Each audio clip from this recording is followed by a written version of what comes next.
お釈迦様はお金を指して毒蛇がいるので気をつけなさいと弟子に指導したと聞いたことがあります。お金が毒蛇ならばわざわざ毒蛇をもらうために必死に働く必要もないし、執着に値しないものだよなと納得があります。しかし在家の私にはお金もある程度は必要です。お釈迦様はどのような意味でお金を毒蛇と言ったのでしょうか、という、意味2つあります。これはお金は毒蛇なのは出家なんですね。でこれははっきりしています。でお金っていうのはその品物は大したことないんですよ。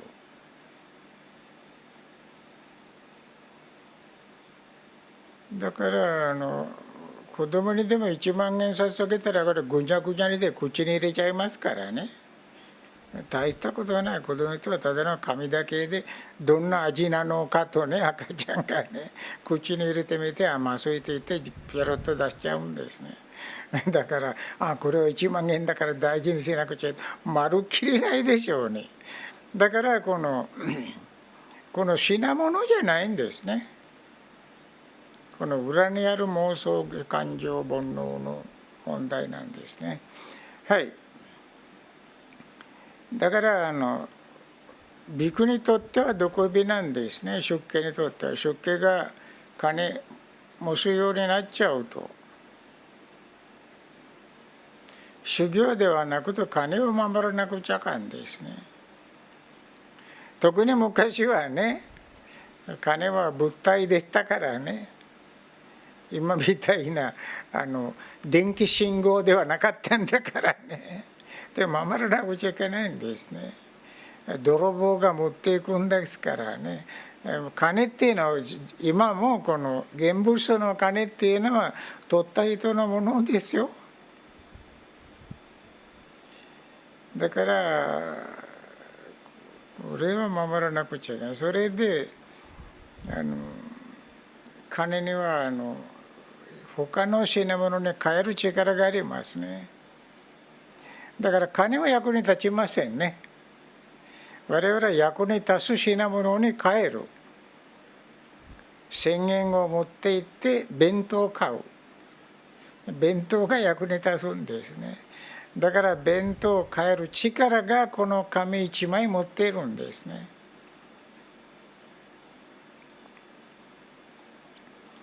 だからその分愛着が生まれてくるんですね。だから金は毒蛇であるということは触るなよと、ペットにするなよという意味で戒律上はね、出家は全く金使ってはいけないんですね。今の現在出家はほとんどみんな瞑想道場以外は使ってますけど、これは今現在社会状況によってそうなりましたけどね。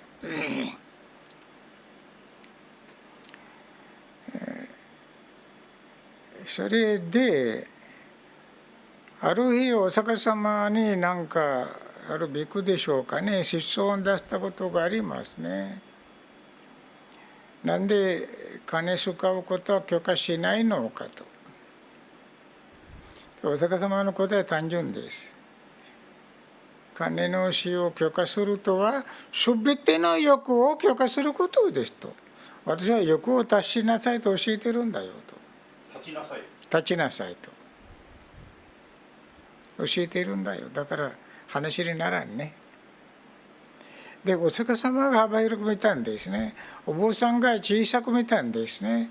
金があったら本の書で食べるものとかね買えるし、人が困ってたらじゃあこれ使ってくださいとあげることもできるし、その程度では全然可愛いんですね。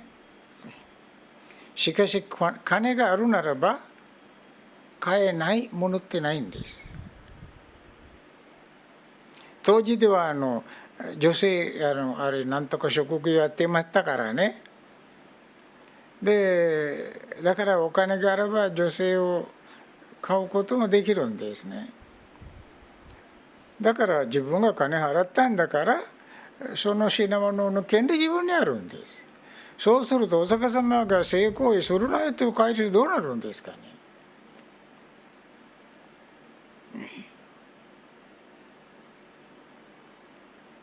で何でも買えるんですね、金あれば。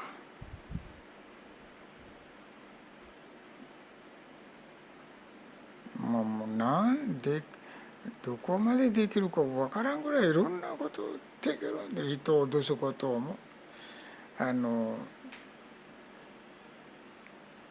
例えば専門職で人殺している人認めるでしょ。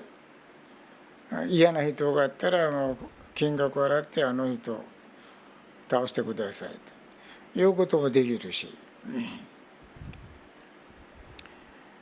でだからそういうことで禁止っていうことにしているんですね。だからそれを知って現代のボスたちも金を使う場合はこの戒律の中でこの生計困っている時だけの範囲で使わなくちゃいけない。残りはサンガのもので、サンガのためにお寺のために使わなくちゃいけないんですね。自分個人の贅沢はダメなんですね。で今のお寺には結構お金がありますよ。タイであるなんとかってワッパックなんてお寺でね、で銀行から職員さん来るんですよ、お金持っていくために、銀行に持っていくために。どれぐらい金が入るのかと来て金を稼いで全部銀行員が来て持っていくんです。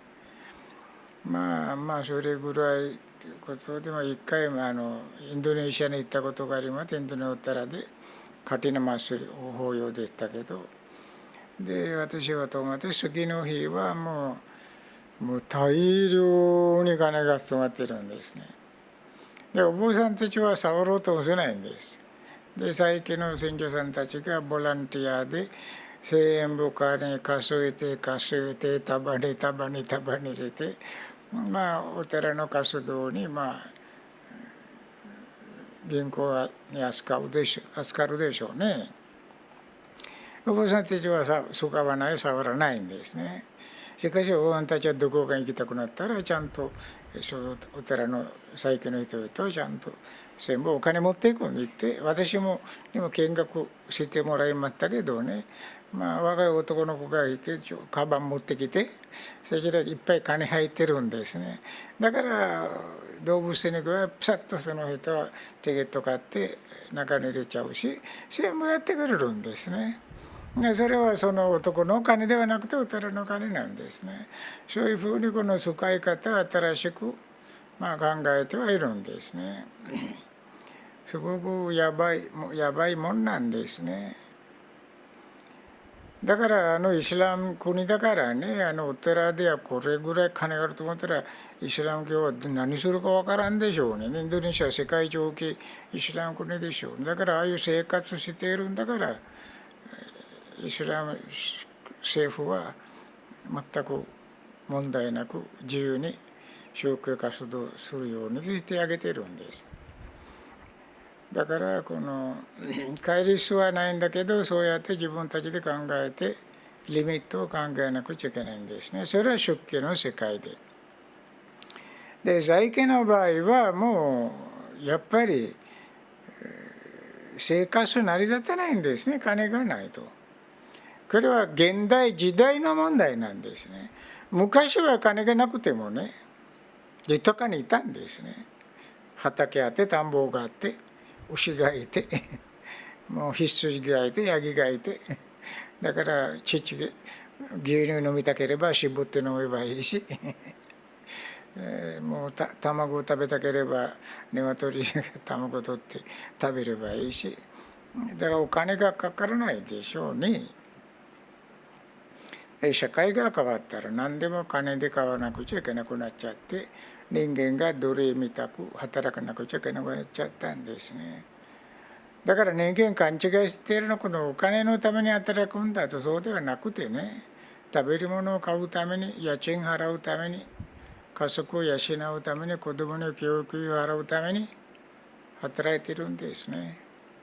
それを理解してください。金は優先第一にしないでほしいんですね。で、最近にはね、自分には頭も良くて、商売能力もあって、あるいは、いろんな新しいものを考える能力もあって、ベンチャー企業もできるすごい才能があったら、それは生かした方がいいんです。ベンチャー企業、新しい企業を開発したところで人を助かるんだ、フェイスブックのような感じで、ふざけて作ったプログラムですよ、フェイスブック、若い人は。それで世界中みんなそう買ってるでしょうね。それで本人がはちゃめちゃ金儲かっちゃって、今もう金も嫌っていう感じでいるんで。ですからね。もう、だから能力あれば、その能力は人々のために使っても構いません。その結果として金が入るのは仕方がないことで、金に愛着執着をしないで、必要なものに使うという感じにして、必要な以上に金が入るならば、それは人類の幸せのために使って孤独を住むというふうな順番でやらなくちゃいけないんですね。だから金によって病気にならないようにと気をつけてください。毒蛇に噛まれたら病気でしょ、死ぬでしょ。だから毒蛇の問題は財形にも適用しないわけじゃないんです。金のために人殺しやりますからね。金のために殺されることもありますからね。だからお釈迦様の例えはいいと思います。毒蛇という例えはね。毒蛇だからといって取り扱いやめるではなくてね、一緒だったら取り扱いしますよ、丁寧に。だってタイランドではね、スネークファームあるでしょ。毒蛇を育てているのです。猛毒のコブラとかね、ファームでしょうか、鶏のファームみたいな感じで餌ちゃんとあげて、ちゃんと日にちをあって、ちゃんと日にちで全部ミルキングするんです。英語でミルキンって言うの。ミルキンって言ったって蛇を捕まってベーナムをなんてベーナムなんて言いますか、毒をね全部取るんです。だから牛の乳搾りのように感じでコブラたちの毒搾りをするんです。だからみんな何のことなく袖で取ってよく上手ですよ。頭か首から取って口を開けてガラス管に入れてシュッともう上の顎をね押しちゃえば絞ってトラトラッと毒が落ちるんです。その毒を売るんです。薬作るために。だから在家は毒蛇であるということは、毒蛇っていうのはすごく怒り嫉妬憎しみ戦い怪我する喧嘩人殺せるいろんな問題もあるんだということも理解して、考えなくちゃいけないんですね。在家はやっぱり仕事をしなくちゃいけないんですね。はい、以上です。はい、ありがとうございます。